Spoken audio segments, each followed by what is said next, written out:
Bonjour Saint-Esprit. Le Saint-Esprit a pris la décision de marcher avec toi durant l'année 2025. Si tu crois à cela, donne-lui une offrande d'acclamation. Seigneur, donne-nous la grâce de te chercher en toutes choses, de découvrir tes merveilles et de te servir avec amour et joie. En cette nouvelle année, la terre tout entière a vu la victoire de notre Dieu. C'est pour cela une âme est en train de l'acclamer. Terre entière, sonner, chanter des cris de joie à notre Seigneur, à celui qui nous a gardés et qui continue à nous garder au nom de Jésus. Gloire à l'agneau de Dieu, gloire à l'Éternel. Dans un temps, je vais m'entretenir avec vous sur un sujet très important que le Seigneur veut que nous puissions cultiver. Nous allons pratiquer l'évangélisation.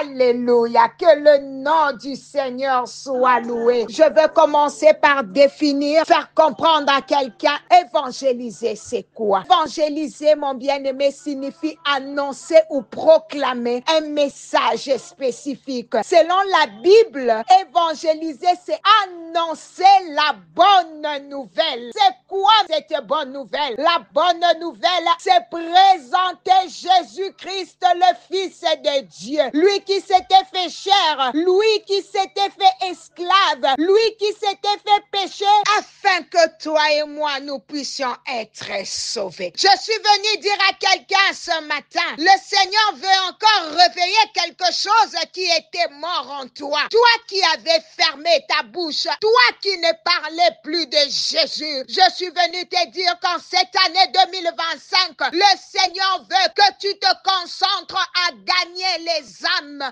Concentre-toi à parler de Jésus cette année. Dans la Bible, nous sommes tous des sacrificateurs. Oh oui, nous sommes tous des sacrificateurs. Peut-être que tu es capable de gagner les âmes plus que ton pasteur. Jeune, gagne les jeunes. Ta génération a besoin de Jésus. Quelqu'un est en train de dire, je ne me tairai pas cette année. Je parlerai de Jésus. Je prends la décision de parler de Jésus. Mon bien-aimé, cette année, nous prenons l'engagement de peupler le royaume des cieux, de diminuer l'enfer. Ce matin, la bonne nouvelle que nous devons présenter est celle de montrer au monde qu'il n'y a que Jésus qui peut sauver. Il n'y a que Jésus qui donne la vie. Il n'y a que Jésus qui donne le calme. Il n'y a que Jésus qui donne la solution. L'église primitive était tournée sur l'évangélisation. À combien plus forte raison l'église de temps de la fin. Nous devons être tournés vers la mission plus que l'église de Pierre. L'église de temps de la fin est plus distraite que la première église,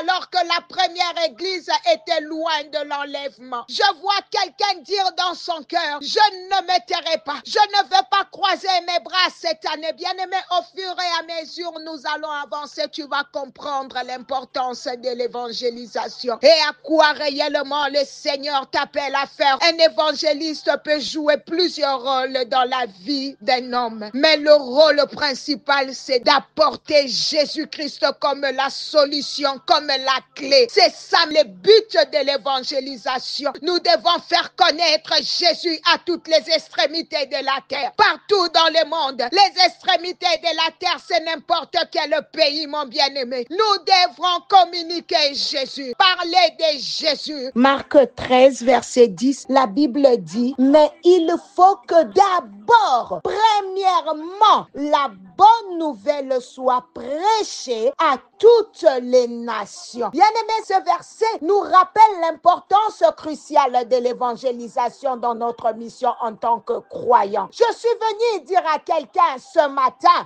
avant que tu fasses n'importe quoi, il faut d'abord propager la bonne nouvelle. Cela veut dire nous devons faire de l'évangélisation une priorité. Pour renforcer ce message ce matin, je viens dire à quelqu'un quelqu'un que l'évangélisation est notre appel divin. Avant toute autre activité, il est essentiel de partager la bonne nouvelle. Nous sommes appelés par Dieu à partager son amour, sa vérité avec le monde. C'est une mission sacrée qui transcende toutes nos autres priorités. Le monde a besoin de Jésus. Beaucoup de gens vivent sans espoir, sans direction, sans la connaissance de l'amour de Dieu. L'évangélisation est la clé pour apporter lumière et espoir à ceux qui en ont désespérément besoin. Bien-aimé, prends l'engagement en cette année. Pendant que tu seras en train d'écouter les appels matinales, ne garde pas Jésus pour toi seul. Tu ne penses qu'à toi. Quand est-ce que tu vas t'occuper des autres? Tu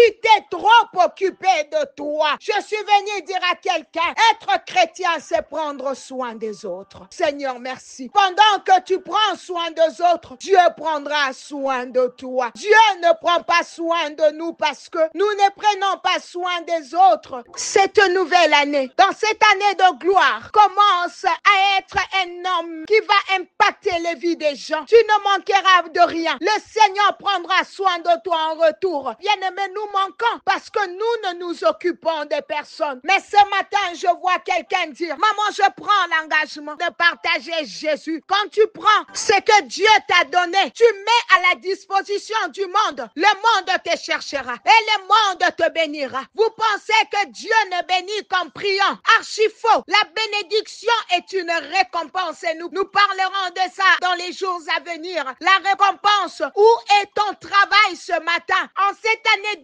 2025, Dieu a besoin de te bénir, mais il veut aussi voir ton travail. Je vois quelqu'un prendre la décision pour dire, je vais présenter Jésus au monde comme étant le seul espoir. Pas seulement l'espoir d'aujourd'hui, mais l'espoir aussi de demain. Présenter Jésus qui est la solution à nos problèmes aujourd'hui, qui a la clé de tout problème, qui va essuyer les larmes de plusieurs. Seigneur, merci pour la révélation. Il ne va pas seulement t'essuyer les larmes aujourd'hui, toi qui es sous le son de ma voix, mais il le fera aussi demain. Parce que la Bible dit, Jésus-Christ est le même hier, aujourd'hui et éternellement. Jésus, c'est lui qui doit être le mot-clé de l'évangélisation. Nous n'avons pas besoin d'avoir plusieurs attributs, plusieurs mots de dictionnaire, mais l'une des choses que nous avons besoin, c'est le nom de Jésus. Et nous allons parler de Jésus pendant cette période, pendant tout le mois de janvier, peut-être février. Nous allons parler de l'impact, de l'importance de l'évangélisation, car il y a un appel pour toi concernant les âmes. Nous avons un objectif